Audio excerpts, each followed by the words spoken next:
Bismillahirrahmanirrahim. Assalamualaikum warahmatullahi wabarakatuh. Alhamdulillahirabbil alamin, wassalatu wassalamu ala nabiyina Muhammadin wa ala alihi wa sahbihi ajma'in. Amma ba'd. Anak-anakku yang kami cintai dan juga segenap pendengar serta pemirsa yang mudah-mudahan senantiasa dirahmati oleh Allah Azza wa Jalla. Alhamdulillah, mulai pagi ini kita akan membuka kuliah subuh online baru dengan tema yang baru, yaitu belajar akidah untuk para pemula. Dengan buku panduan Al-Usul Ats-Tsalatsah, 3 hal prinsip yang harus diketahui oleh seorang muslim, yang ditulis oleh Syekh Muhammad At-Tamimi rahimahullahu taala. Belajar akidah untuk pemula. Kenapa kita mesti belajar akidah? Kenapa kita mesti belajar akidah? Ketika Rasulullah SAW 15 abad yang lalu diutus oleh Allah Azza wa Jalla ke muka bumi ini, saat itu tanah Arab atau Jazirah Arab itu diisi oleh masyarakat yang rusak. Masyarakat yang rusak. Rusak apanya? Akidahnya, akhlaknya, ibadahnya, semuanya rusak. Ya. Secara umum saat itu masyarakat adalah masyarakat yang sangat terbelakang, sehingga salah satu hal yang menunjukkan betapa rusaknya akidah mereka, di sekeliling Ka'bah yang merupakan kiblatnya kaum muslimin itu ada ratusan berhala, ratusan patung yang disembah. Itu baru patung yang di sekeliling Ka'bah. Dan di kampung masing-masing itu mereka punya patung sendiri-sendiri. Dan di rumah masing-masing juga punya patung sendiri-sendiri. Jadi coba jumlahnya ada berapa? Akidah rusak, akhlak juga rusak. Ya. Perang, permusuhan, bunuh-bunuhan. Siapa yang kuat dia yang menang. Mabuk-mabukan. Bahkan namanya khamar itu sudah menjadi minuman. Jadi setiap makan minumnya khamar. Kayak kita minum air putih. Kasih sayang, ya hancur. Begitu anak lahir dan ternyata perempuan, apa yang dilakukan? Dikubur. Hidup dalam keadaan hidup. Bayangkan bayi ya dimasukkan ke tanah, ditimbun dalam keadaan hidup, nangis gak peduli. Wa idzal mau'udatu su'ilat. Terus bi ayyi dzambin qutilat.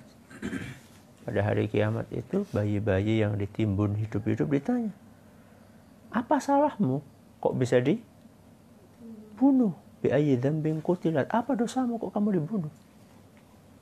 Pokoknya rusaklah. Ya. Tapi ternyata dalam 23 tahun mereka berubah total. Dalam berapa tahun?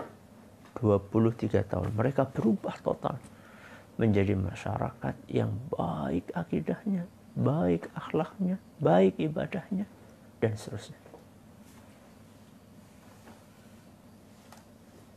Mereka menjadi manusia-manusia yang nurut sekali dengan Allah Azza wa Jalla. Tadi kita sampaikan bahwa orang-orang Arab itu rata-rata mereka hobinya minum khamr. Begitu diturunkan ayat yang mengharamkan khamr,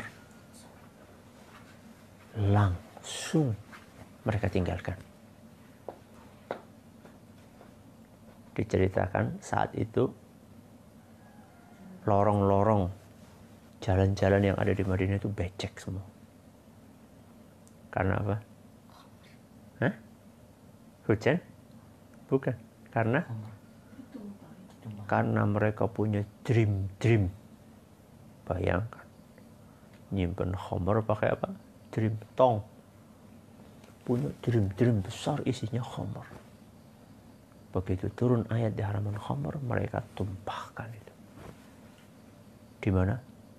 Di jalan-jalan. Juga becek jalan-jalan Madinah. Yang lebih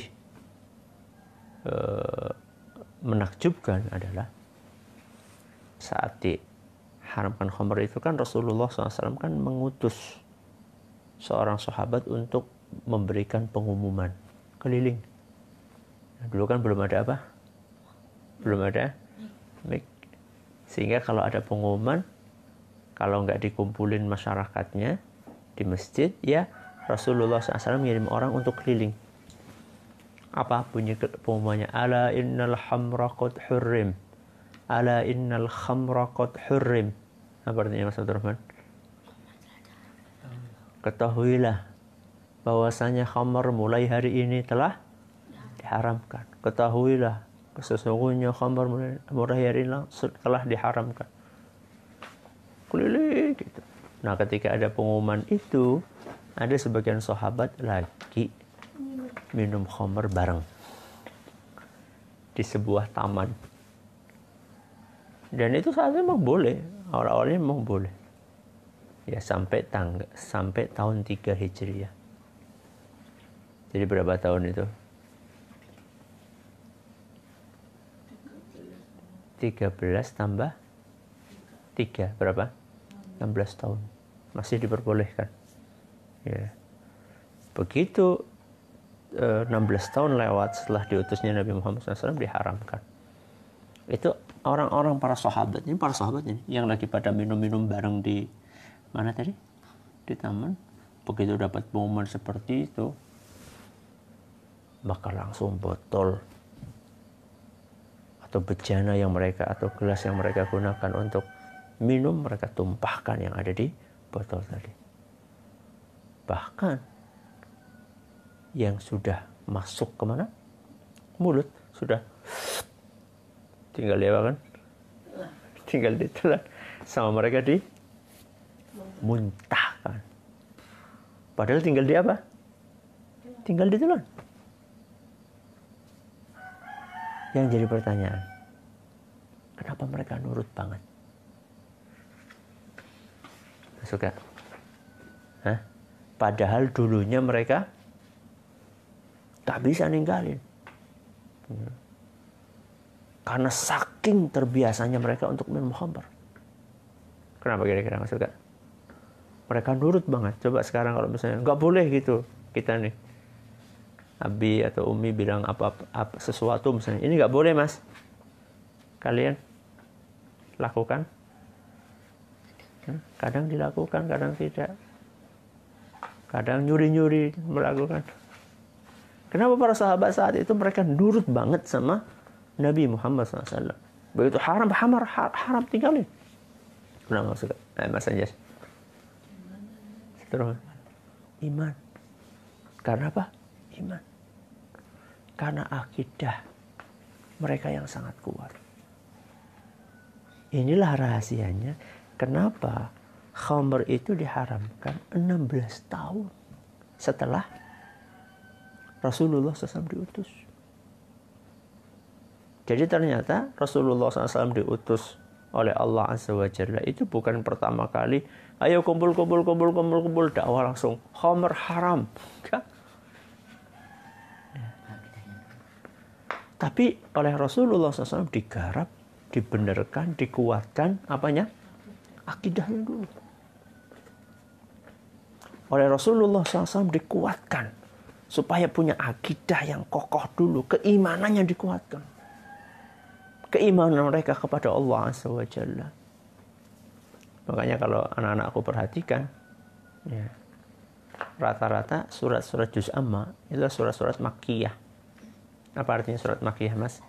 Diturunkan Mekah. Hah? Diturunkan Mekah. Bukan. Apa maksudnya, Mas? Oh, setelah itu hijrah. Akidah. Setelah hijrah Rasulullah ke Madinah. Setelah hijrah ke Madinah, itu namanya surat apa? Madaniyah. Ya, Berarti kalau Makkiyah apa? sebelum. Belum. Ya, surat-surat yang diturunkan sebelum Nabi hijrah itu rata-rata adalah cerita tentang keimanan. Coba anak-anakku perhatikan. Ya. Coba anak-anakku perhatikan bagaimana surat-surat juz amma. Cerita tentang akhirat. Ya, amma yatasa alun anin naba'il azim. Apa naba'il azim, Mas Abdurrahman? Berita yang besar Apa itu? hari kiamat. Hari kiamat. Ya. Jadi anak-anakku perhatikan tentang hari kiamat, tentang surga, tentang neraka. Ya. Idza zulzilatil ardu zilzalaha. Apa artinya, Mas Bukasha? Apabila bumi Bumi digoncangkan. Kapan itu? Hari kiamat. Udah nak, jangan sibuk dengan kertas ya, nanti nggak konsen. Nah. Jadi berita tentang hari kiamat, tentang keimanan kepada Allah, itu difokuskan oleh Nabi SAW ketika Nabi SAW berdakwah pertama kali. Dijelaskan tentang akidah, tentang keimanan, dikuatkan. Sehingga begitu turun syariat apapun, ini harus dikerjakan, ini harus ditinggalkan, mereka pun segera melakukannya. Makanya penanaman akidah itu sangat penting dalam kehidupan kita. Dan yang namanya akidah itu bukan hanya sekedar menghafalkan rukun iman ada 6. rukun iman kok 5. Rukun iman ada 6. Bukan sekedar itu. Bukan sekedar sebutkan rukun iman pertama, kedua, ketiga. Bukan hanya sekedar itu yang namanya akidah. Akidah itu bukan hanya sekedar dihafal, tapi akidah itu diyakini. Setelah diyakini kemudian dipraktekkan dalam kehidupan keseharian. Ya, itulah akidah. Ya. Sehingga ketika orang akidahnya sudah kuat, kemanapun dia berada, dia merasa diawasi oleh Allah Azza wa Jalla. Sehingga tidak ada yang namanya nyuri-nyuri, umpet-umpetan. Kalau ada abi, ada umi, nggak melakukan. Kalau ada abi, umi nggak melakukan. Kalau nggak ada, melakukan. Enggak. Karena akidahnya sudah kuat, maka yang dijadikan oleh dia sebagai utama, pikiran utama adalah saya diawasi sama Allah Azza wa Jalla. Saya di pondok diawasi sama Allah. Saya di perpustakaan diawasi sama Allah. Saya di luar rumah diawasi sama Allah. Saya di perjalanan, di mobil diawasi sama Allah. Dimanapun saya berada, saya diawasi oleh Allah Azza wa Jalla. Ya, itulah yang namanya keimanan. Itulah yang namanya akidah. Ya. Sehingga yang kita dapatkan para sahabat itu adalah manusia-manusia yang luar biasa dalam ketakwaannya kepada Allah Azza wa Jalla. Nah, anak-anakku dan para pendengar serta pemirsa, belajar akidah itu butuh tahapan. Belajar akidah itu butuh tahapan. Udah ya nak? Yang fokus ya belajarnya ya, Mas Abdurrahman, Mas Ukasha. Dari tadi mainan terus, ya.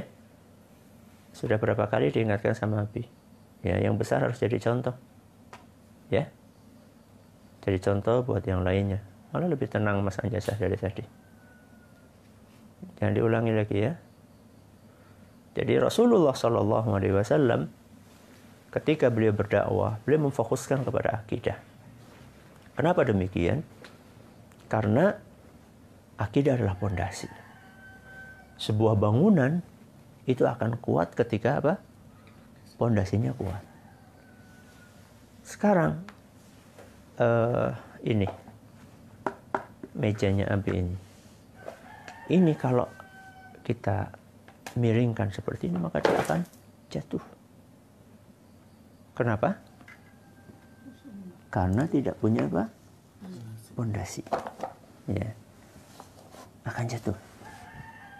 Berbeda dengan rumah ini, temboknya. Coba kalian dorong. Ya. Kalau kalian dorong sekuat tenaga pun tidak akan apa? Jatuh, tidak akan hancur, tidak akan roboh. Berbeda dengan kayu ini. Kayu ini, ketika dia nggak punya pondasi, maka dia mudah sekali untuk dirobohkan.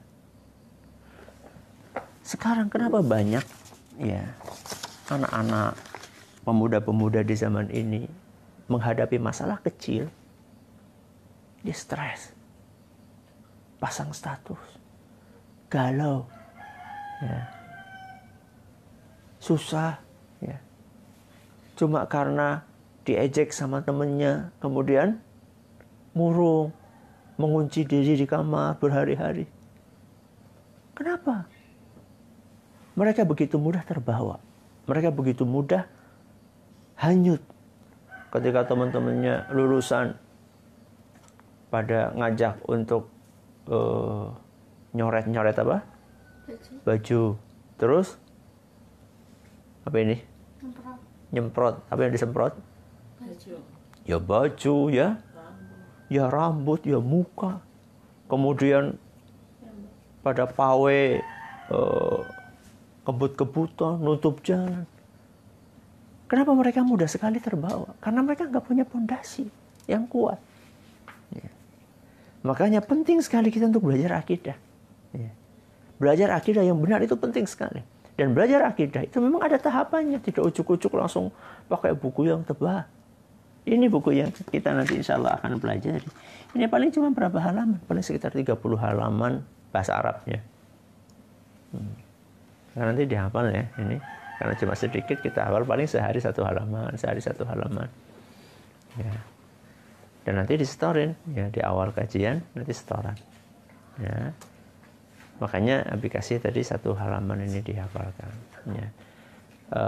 Buku ini insya Allah kita akan jelaskan pada pertemuan berikutnya insya Allah beserta dengan biografi singkat dari penulis buku ini. Mudah-mudahan apa yang kita pelajari bermanfaat buat kita semuanya. Wallahu ta'ala a'lamu bishawab. Kita tutup dengan membaca Subhanakallahumma wa bihamdika asyhadu an la ilaha illa anta astaghfiruka wa atubu ilaik. Assalamualaikum warahmatullahi wabarakatuh.